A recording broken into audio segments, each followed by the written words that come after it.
Na época, foi o pior acidente da história da aviação. Foi uma cena de destruição total e absoluta. Em 1974, mais de 300 pessoas morreram quando o avião em que estavam caiu.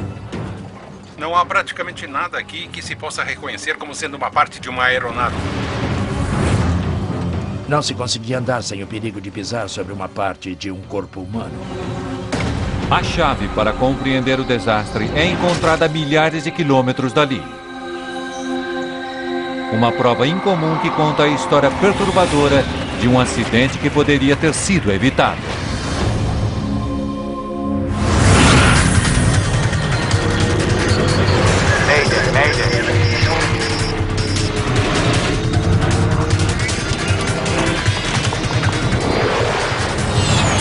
Mayday, desastres aéreos. Esta é uma história real, baseada em relatórios oficiais e relatos de testemunhas. 12 de junho de 1972. Tragédia anunciada. Um dos mais novos membros da frota da American Airlines está em Detroit, Michigan. Joel? Page? Senhor? O voo 96, um novíssimo DC-10, está se preparando para decolar. O comandante Bryce McCormick e o copiloto Paige Whitney estão no avião há horas. Quando estivermos voando, será que você pode dar uma olhada nisto? Detroit é apenas uma escala em um voo de Los Angeles para Buffalo e então para Nova York. Está pronto para experimentar um, Page? Tudo bem, senhor.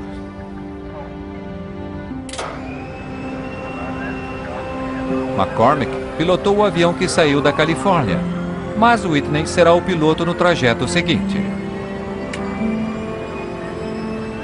Os dois homens querem ficar no controle o maior tempo possível.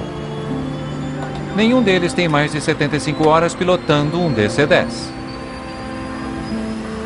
Poucos pilotos têm mais. Simplesmente não há aviões desse tipo o suficiente em operação.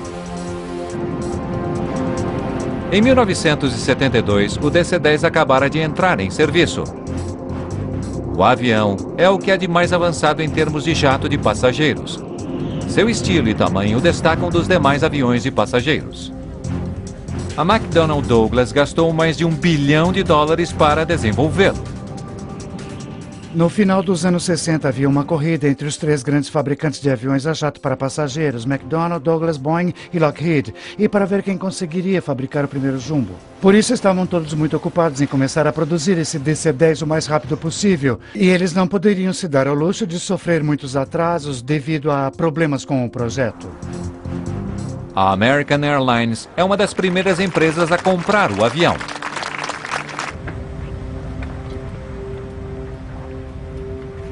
O voo 96 é um desses aviões. Aqui está, senhora. Apenas o quinto DC-10 produzido.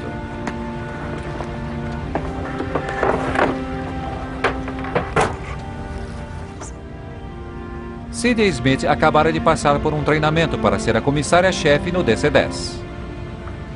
Eu estava muito animada porque era um dos primeiros jumbos que tínhamos. E eu teria a oportunidade de voar como número 1, que é o que eu sempre quisera em um grande jato.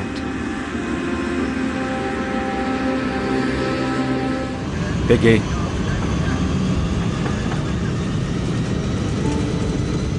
V1, girar.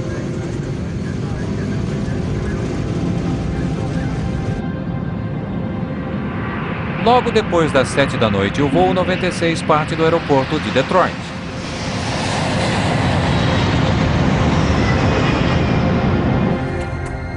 Poucos minutos após a decolagem, o avião atinge facilmente os 3.500 metros sobre Windsor, Ontário, no Canadá.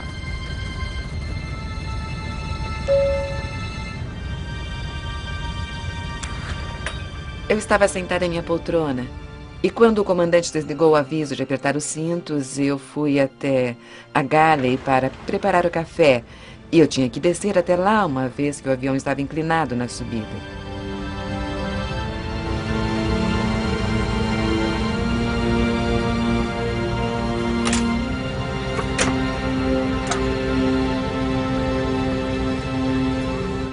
Quando encaixei a cafeteira e me virei para um dos lados, foi então que aconteceu.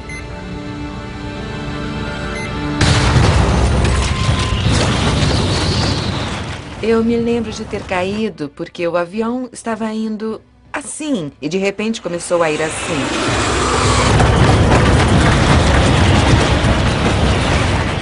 Eu vi os compartimentos no teto se abrirem e vi coisas sendo sugadas para fora dos compartimentos e tudo mais e pensei, minha nossa, aquilo me pareceu ser o último dia da minha vida.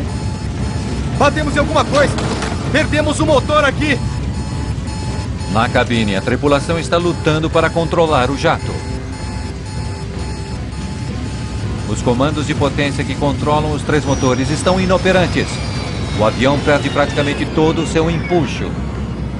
A velocidade do enorme jato começa a diminuir. O avião imediatamente sofreu uma queda enorme. E a próxima coisa que aconteceu foi que eu fui atingida no rosto por uma parte do avião. Meu marido tentava freneticamente achar uma comissária que me desse alguma coisa para pressionar contra meu rosto e parar o sangramento. Deixa comigo! McCormick assume o controle do avião. Ele e Whitney lutam para nivelar o avião. Mas o voo 96 fora terrivelmente avariado. Temos os equipamentos hidráulicos? Não, estou com o leme toda.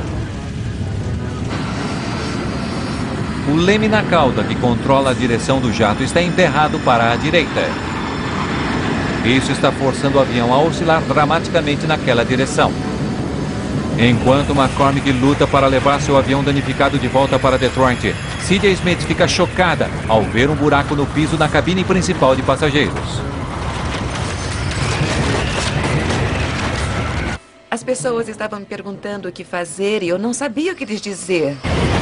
Smith consegue contar todos os seus passageiros, mas a comissária Sandra McConnell não está ali.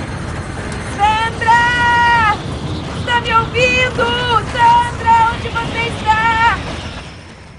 E finalmente eu a vi saindo de um dos banheiros. McConnell precisa atravessar o buraco no chão para chegar a um lugar seguro.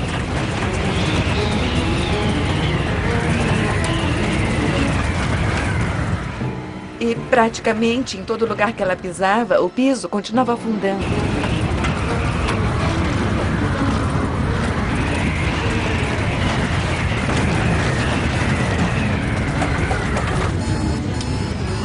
A tripulação consegue potência para os motores nas asas. Mas o terceiro motor na cauda se recusa a responder. Central, aqui é o voo 96 da American Airlines. Temos uma emergência. América 96, tipo de emergência. Temos um leme travado. Precisamos descer e fazer uma aproximação. Além do motor e do leme, McCormick também está tendo problemas para controlar os profundores na cauda do avião. Eles ajudam a movimentar o enorme avião para cima e para baixo. Eles estão lentos para responder, mas ele consegue movimentá-los. A situação não está de todo perdida. Eu acho que vai voar! América 96, vire mais à frente à direita. Rumo será 200. Sem o controle total dos profundores e com o leme emperrado para a direita, McCormick tem de usar seus motores para virar o avião. Aumentando o empuxo em um dos lados do avião, ele consegue alterar a direção. Mas isso não será rápido. Eu não tenho qualquer controle sobre o leme. Por isso, nossas curvas terão que ser muito lentas e cuidadosas. Todos os passageiros se afastam o mais que podem do buraco na parte de trás.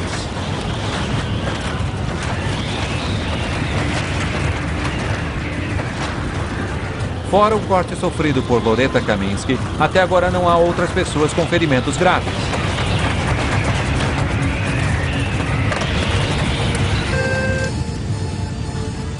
Comandante, há um buraco na parte de trás do avião. Um buraco? Sim, senhor. O que quer que a gente faça? Prepare todos para uma aterrissagem de emergência. O DC-10 de Bryce McCormick está seriamente avariado. A vida de todos a bordo depende agora inteiramente de sua habilidade de aterrissar um avião que mal consegue voar.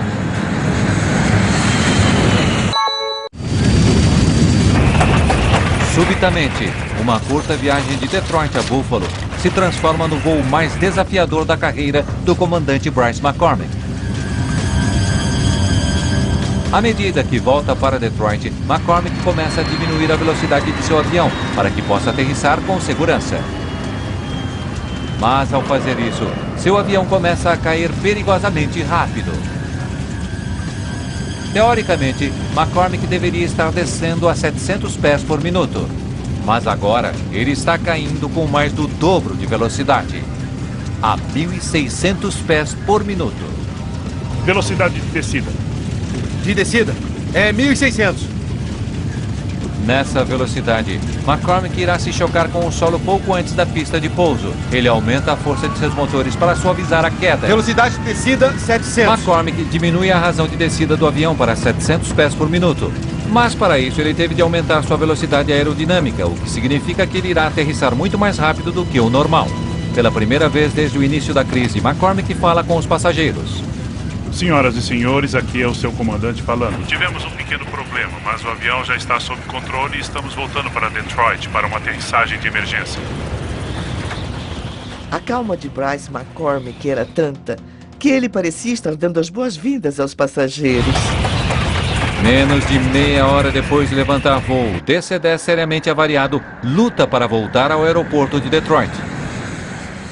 Os poucos minutos que gastamos para voltar a Detroit foram os mais longos de que vou me lembrar. Porque tínhamos certeza absoluta de que não iríamos sobreviver. O comandante Bryce McCormick precisa conseguir ainda mais potência para colocar o nariz do jato para cima para aterrissar.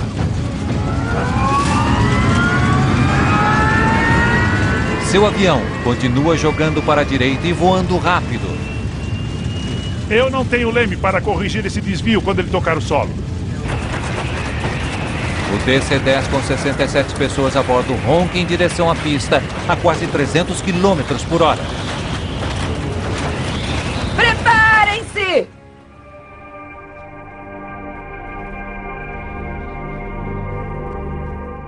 A aterrissagem foi a parte mais assustadora de toda a viagem.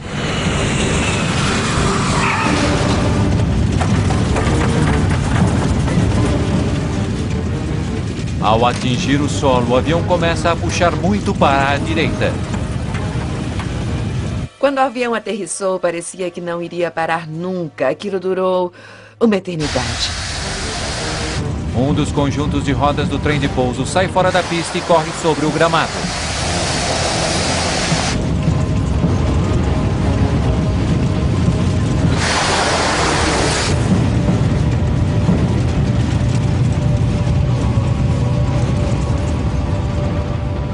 Depois de uma aterrissagem angustiante, o avião finalmente para, a apenas 300 metros do final da pista.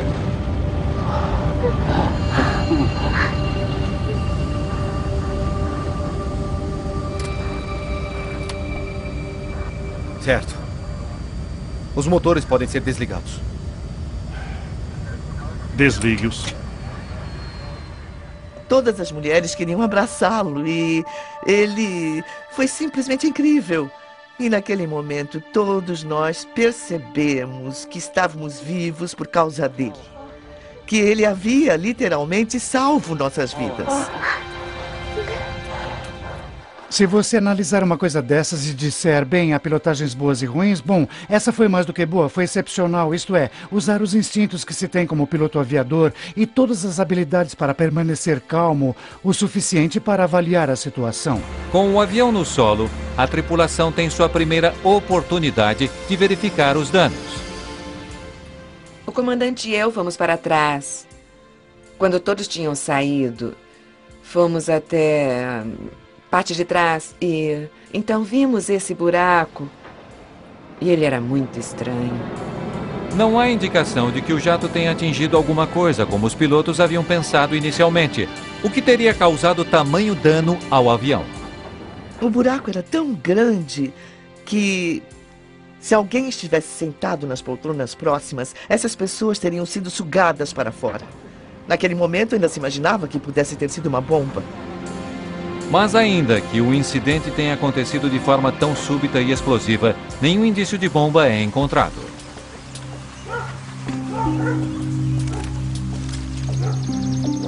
Quando os investigadores começam seu trabalho, eles descobrem que o DC-10 no aeroporto de Detroit não está inteiro. O caixão que o avião estava levando em seu compartimento de carga é encontrado a 30 quilômetros do aeroporto de Detroit, próximo a Windsor, Ontário, no Canadá.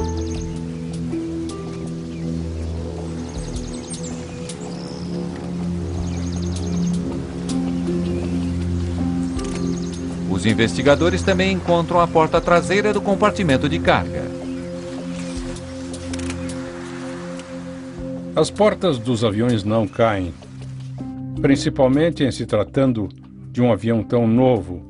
Isso não deveria ter acontecido. Ao examinarem a área de carga do avião, os investigadores descobrem que o próprio projeto da porta a torna potencialmente um ponto fraco. A maioria das portas de um jato abre para dentro. Na verdade, a porta é ligeiramente maior do que a estrutura em que ela se encaixa. À medida que a pressão dentro de um jato aumenta, esse tipo de porta de encaixe é na verdade forçada contra a estrutura do avião. O projeto das portas as torna extremamente seguras.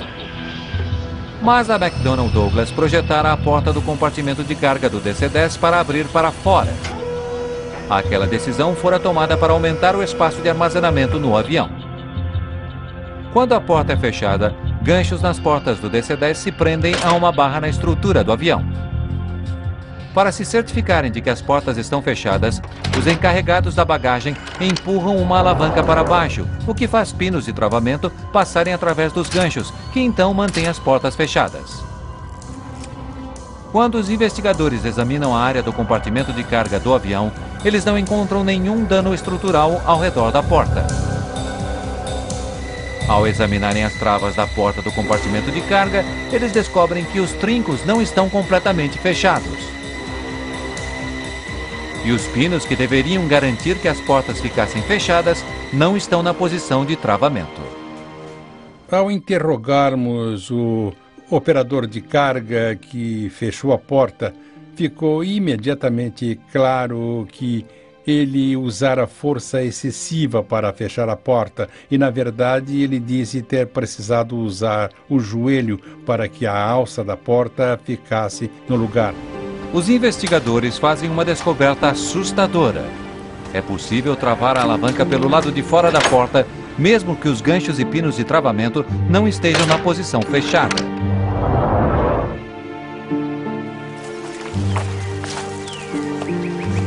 Cole Ed é o jornalista que investigou a história do DC-10. Bem, um incidente em Windsor mostrou que era possível puxar a alavanca para travar a estrutura superior, de modo que a alavanca ficasse na posição correta, mas sem que os pinos de travamento estivessem em seus encaixes. Isso significa que os encarregados da bagagem poderiam achar que a porta estava fechada, mesmo ela estando aberta. O problema não era apenas a possibilidade de a alavanca do lado de fora poder ser fechada sem que as travas estivessem totalmente no lugar.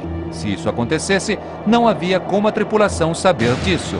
Os pinos de travamento avariados continuarão desligando a luz de alarme, ainda que não estejam na posição correta. A porta era uma bomba prestes a explodir. À medida que os jatos de passageiros ganham altura, a diferença de pressão entre o lado de dentro e o lado de fora do avião aumenta. Se uma porta não estiver fechada corretamente, ela será arrancada com uma força explosiva. O problema com o voo da American Airlines começou quando o avião passou dos 3.500 metros. Quando a porta foi arrancada, o caixão que estava no compartimento de carga foi sugado para fora. Quando a pressão de ar dentro do avião foi liberada, tudo que não estava bem preso foi puxado para fora do avião. É algo realmente assustador quando você não está esperando. O que existe é uma grande quantidade de ar presa dentro desse recipiente de pressão que agora quer sair. E quanto maior o avião, maior e mais violento é o furacão de ar que sai do avião durante esse período. A descompressão explosiva em si não torna impossível pilotar um avião. Mas então, por que o comandante McCormick sentiu tanta dificuldade em controlar seu jato? Os investigadores examinam mais de perto a parte de trás da cabine do avião e descobrem que o próprio projeto do DC-10 o torna vulnerável. Quando a porta do compartimento de carga foi arrancada, havia tanta pressão sobre o piso da cabine que ele desmoronou sobre o compartimento de carga abaixo. Ao cair, o piso atingiu parte dos sistemas vitais de controle do avião.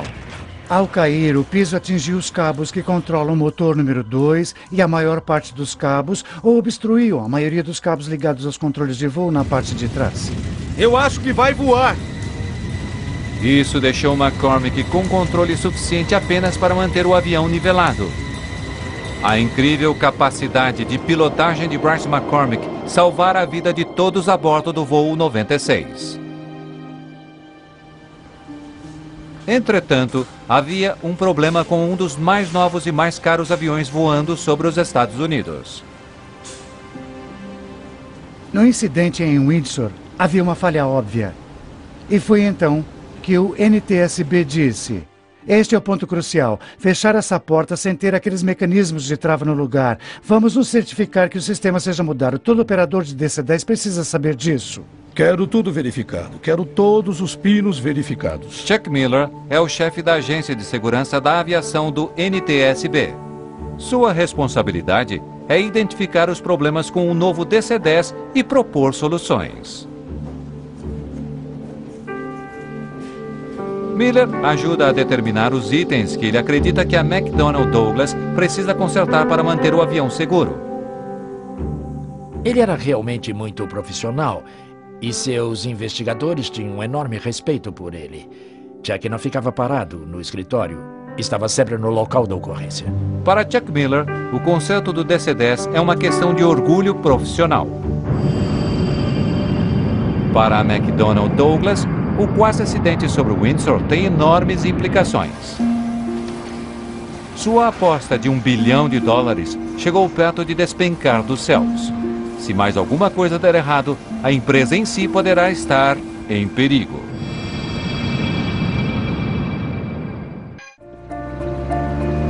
3 de março de 1974. Um perfeito dia de primavera em Paris. Faz quase 2 anos desde o incidente com o DC-10 próximo de Windsor, em Ontário. Hoje, mais de 50 novos aviões voam pelo mundo todo.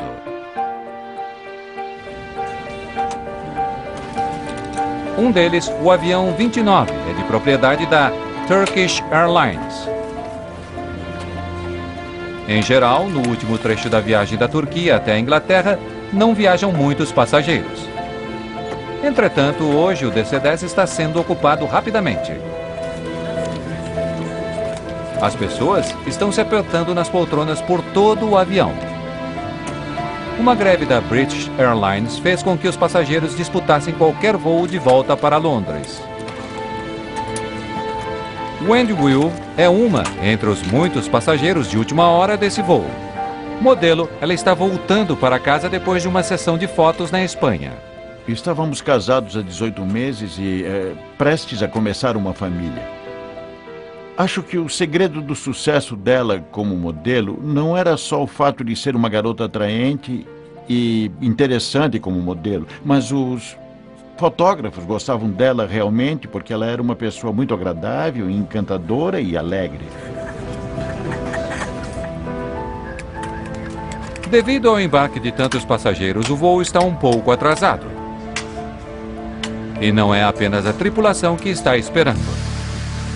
Na parte de trás do avião está o encarregado das bagagens, Mohamed Mahmoud. Com tantos passageiros, ele não sabe ao certo se há mais malas para embarcar. É isso? Acabou. Certo, tô fechando. Como não havia mais nenhuma bagagem, Mahmoud trancou a porta do compartimento de carga traseiro.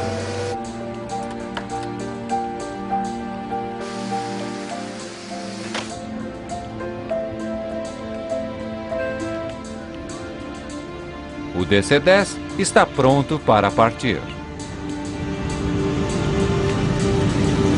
Logo depois das 12 horas e 30 minutos da tarde, o voo 981 da THY levanta voo sobre Paris.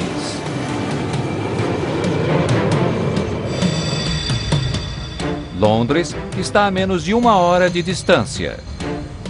Controle de Paris, aqui é Tango Hotel Yankee 981. Estamos a 60, solicitando autorização para voar no nível 230. Tango Hotel Yankee 981, você tem autorização para voar no nível 230. 981, entendido.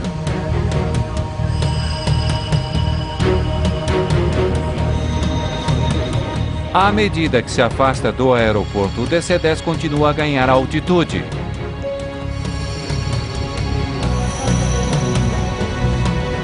2.700 metros. 3.000 metros. 3.300 metros.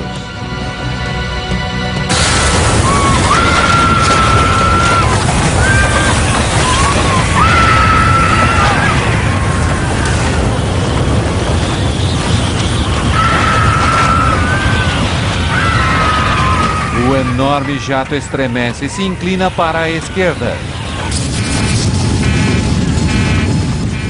O que houve? O que aconteceu? O estouro da cabine! Tem certeza? Apenas 16 segundos depois do início da crise, a tripulação luta para salvar seu jato avariado.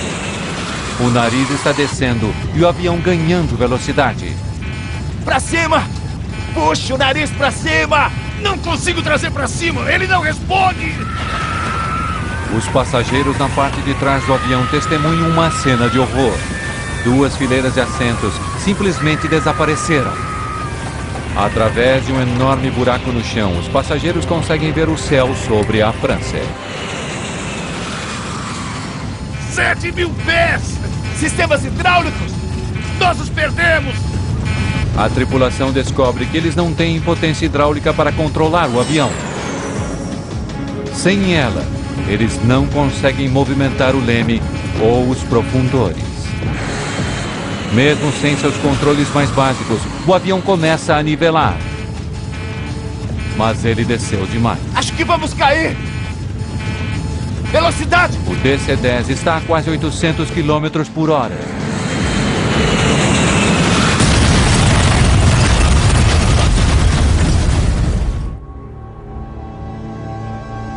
O voo de Paris a Londres não chega nem mesmo ao Canal da Mancha. Apenas 9 minutos depois de decolar, o voo 981 da Turkish Airways se transforma no pior acidente aéreo de todos os tempos. Não há praticamente nada aqui que se possa reconhecer como sendo uma parte de uma aeronave. O voo 981, levando 346 passageiros, praticamente se desintegra no momento do impacto. Não há sobreviventes. Era um cenário de completa devastação e os restos de objetos pessoais, fios elétricos, pedaços de metal, parte de corpos, estavam por toda parte. Era impossível conseguir andar por qualquer lugar por ali sem correr o risco de pisar numa parte de um corpo humano. Eu ainda tenho pesadelos mesmo depois de 33 anos. Investigadores da Agência Francesa de Investigação de Acidentes chegam rapidamente ao local. Meu primeiro trabalho era avaliar a extensão dos destroços e começar a primeira investigação no local. De início era impossível saber o que havia ocorrido. Eu simplesmente via que um terrível acidente havia acontecido e que aquele Seria um trabalho muito difícil para os investigadores. Apesar da violência do impacto, as caixas pretas, feitas de 3 camadas de aço temperado e isolamento, resistem.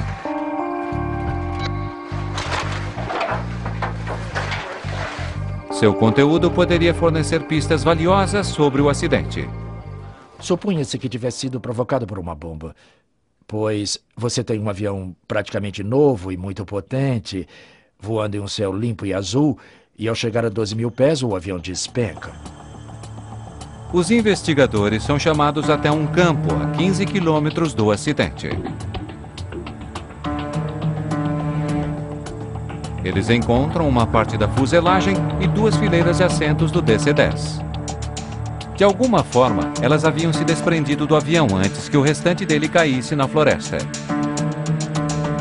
Quando os investigadores chegam ao local, os corpos que estavam naqueles assentos já haviam sido retirados dali. Quando os parentes das pessoas que haviam morrido no acidente chegam à França, eles são encaminhados a uma pequena igreja na cidade de Senlis. Uma das cenas mais tristes que eu já vi foi nessa igreja. Eles colocaram tudo o que haviam encontrado sobre mesas, roupas, objetos pessoais, ursinhos de pelúcia, anéis, e os parentes que quisessem tinham permissão de caminhar por entre as mesas armadas sobre cavaletes, onde tudo estava exposto.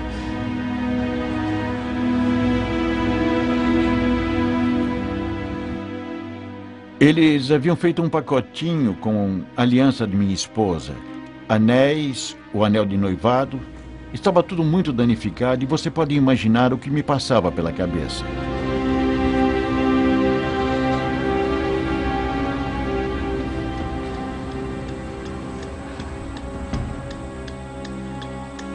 Como o acidente envolve um avião americano, Chuck Miller, do NTSB, junta-se à investigação. Pela segunda vez em 2 anos, ele estava lidando com um problema com um DC-10. Eu não creio que Miller chegou a suspeitar que a porta não tivesse sido consertada depois de Windsor. Entretanto, fica claro que a parte da fuselagem encontrada na França é, na verdade, a porta traseira do compartimento de carga do avião. Parece uma repetição do acidente em Windsor. Miller é tomado por uma pergunta assustadora. Por que o problema não havia sido resolvido? Quando ele viu a porta e certamente percebeu que ela não havia sido consertada, eu creio que foi quando a sua raiva se tornou muito grande. Miller toma uma atitude incomum. Embora a investigação oficial esteja apenas começando, ele dá ao jornalista Paul Ed uma importante dica. Eu perguntei, tem alguma ideia do que possa ter levado a porta a se soltar? E ele disse, se eu fosse você, eu iria verificar um lugar chamado Windsor, Ontário.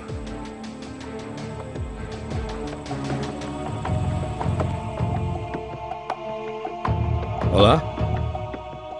Sou Chuck Miller. Miller partilha suas suspeitas com os investigadores franceses. Poderia, por favor, passar isso?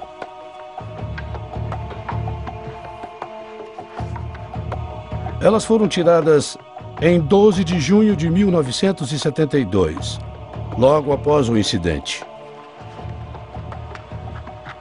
Havíamos pedido relatórios sobre o acidente em Windsor e nossos colegas americanos também se ofereceram para nos dar muitos detalhes. Depois de todo o trabalho feito durante a investigação da American Airlines, teria alguma coisa passado despercebida? Teria havido um outro problema com o enorme avião da McDonnell Douglas?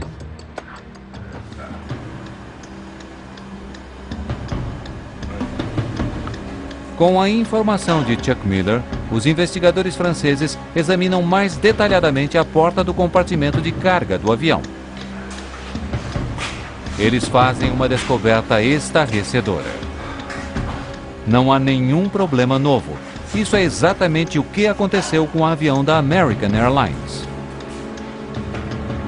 Os trincos que deveriam manter a porta do compartimento de carga fechada não estão travados. E como duas fileiras de assentos foram sugadas para fora do DC-10 sobre Paris, fica claro que o piso soltou-se exatamente como havia ocorrido em Windsor. Acho que vamos cair! Não consigo trazer para cima! Ele não responde!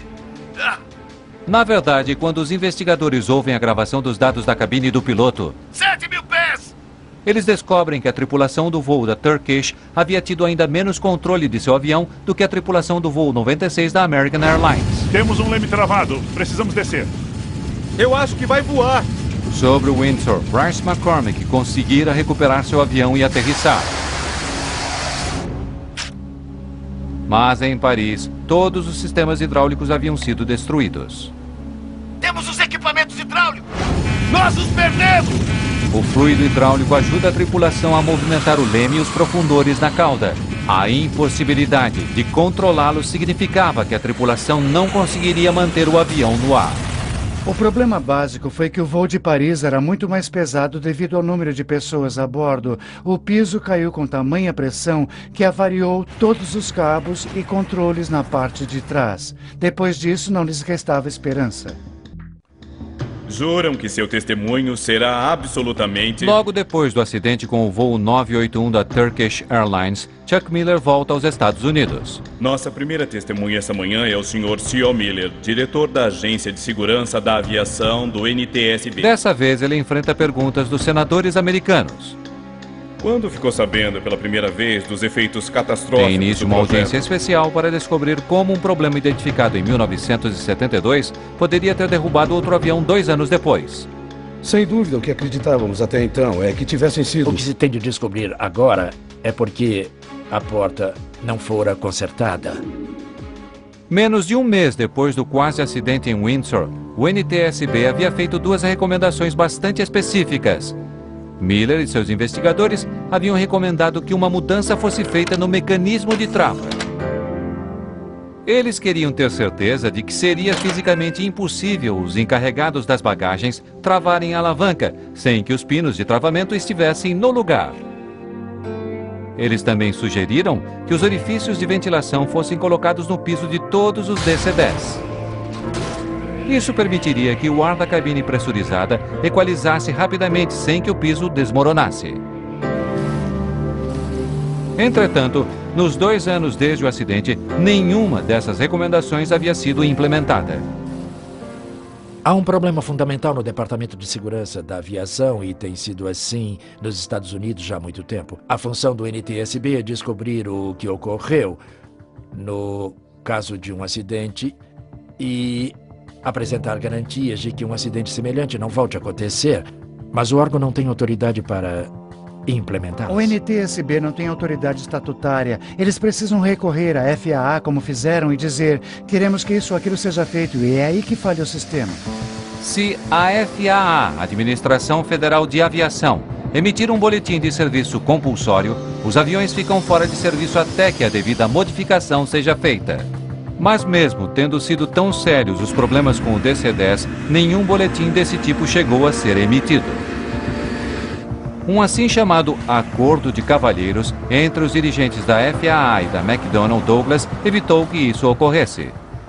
O Acordo de Cavalheiros é a causa do acidente em Paris. Se um boletim a respeito daquele problema tivesse sido emitido, o que deveria ter sido feito depois de Windsor, o acidente em Paris não teria ocorrido. Foi um acidente totalmente evitável. A McDonnell Douglas assegurou à FAA que faria o conserto voluntariamente. Um boletim desse tipo afetaria a reputação do DC-10 ainda em fase de início de operações. O objetivo era evitar que o público ou qualquer empresa aérea que fosse operar esses aviões achasse que existia algum problema com esse avião. Por isso, um boletim desse tipo, principalmente um que exigisse que fosse feita uma reengenharia de alguma peça, era realmente assustador para um fabricante. A McDonnell Douglas, na verdade, fez alterações referentes à construção da porta do compartimento de carga. Um olho mágico foi inserido na parte inferior da porta, para que os encarregados da bagagem pudessem ver se os pinos de travamento estavam no lugar. Vários avisos também foram colocados na porta do avião. A empresa fez também outras alterações no DC-10. Essas mudanças incluíam o aumento do comprimento dos pinos de travamento e a fixação de uma placa do lado de dentro da porta. Essa placa tornaria fisicamente impossível empurrar a alavanca se a porta não estivesse fechada corretamente. Mas cada um dos reparos propostos apresentava seu próprio problema. É isso? Acabou. Muitos encarregados das bagagens não sabiam o porquê daquela pequena janela na porta. O encarregado das bagagens em Paris lia e falava 3 línguas, mas não inglês. A única língua nos avisos na porta. A placa apoio, que deveria ser instalada na porta, não chegou a ser colocada no jato que caiu em Paris.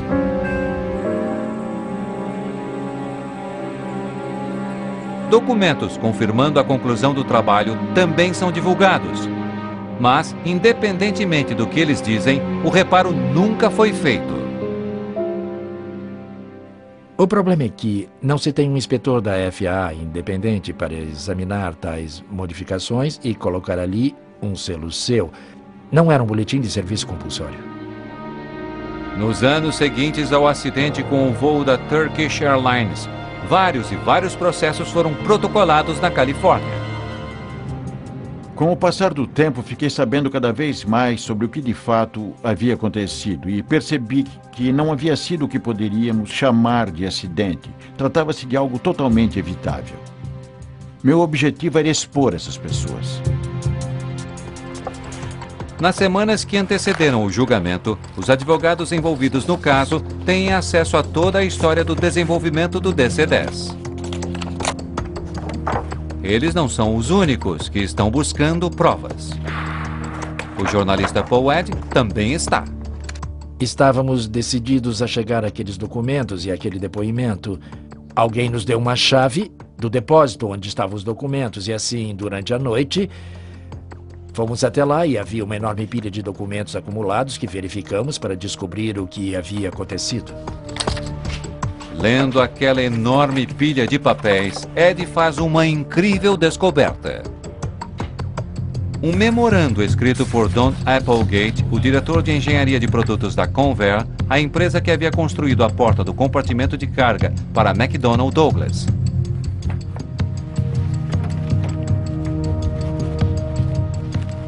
Percebemos a falha deles quando vimos o memorando de Applegate que alertava a prévia e especificamente que isso aconteceria.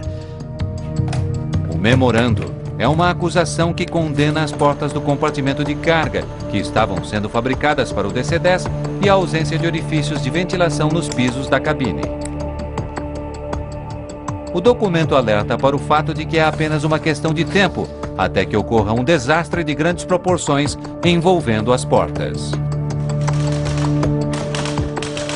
O avião demonstrava uma susceptibilidade inerente a uma falha catastrófica, quando exposto à descompressão explosiva do compartimento de carga. O memorando, escrito poucas semanas depois do quase acidente em Windsor, recomendava que fossem feitas alterações imediatas à porta do compartimento de carga do DC-10. Você sabe que descobriu, porque você sabe que eles sabiam. Durante o processo legal, é feita outra descoberta assustadora. A McDonnell Douglas não só tinha conhecimento do problema depois do ocorrido em Windsor. Eles já sabiam desse problema durante o desenvolvimento do DC-10. 4 anos antes do acidente em Paris, 2 anos antes do ocorrido em Windsor, a porta do compartimento de carga falhou durante um teste de pressão. A empresa tinha conhecimento de que havia um problema, mas o projeto básico da porta permaneceu o mesmo. Eu não conseguia acreditar que uma grande empresa, a McDonnell Douglas, naquela época, fosse capaz de tal coisa. Poderia colocar em risco nossa vida, a vida de pessoas comuns, apenas por dinheiro. Em aviação chamamos isso de tecnologia da lápide. Em outras palavras, o dinheiro sempre pesa. E infelizmente, com o passar dos anos, isso tem se mostrado verdadeiro na maioria das vezes. Temos de esperar até haver um grande número de mortes para dizermos, sabe, nós vamos ter mesmo que gastar dinheiro com isso. O memorando de Applegate e outras informações que vêm à tona durante o processo legal levam a um dos maiores acordos na história da aviação. A McDonnell Douglas pagou mais de 80 milhões de dólares por danos.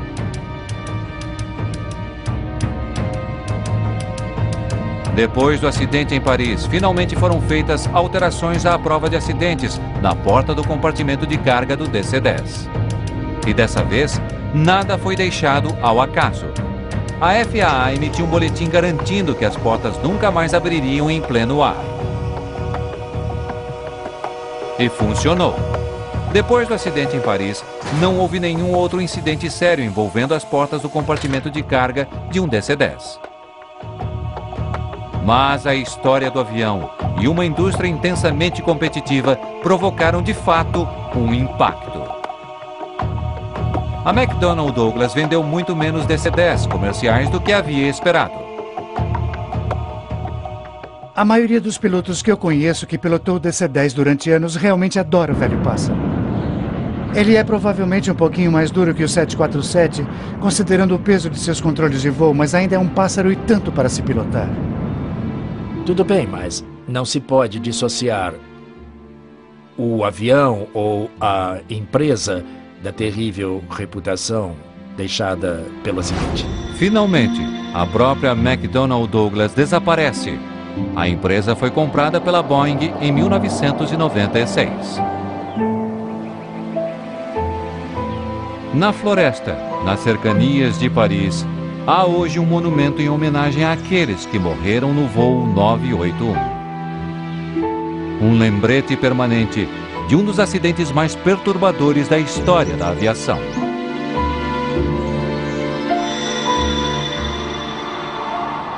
Você nunca esquece. Eu continuei tocando a vida por mais de 30 anos, mas nunca esqueci. Até hoje, as pessoas acham que foi um acidente, mas não foi.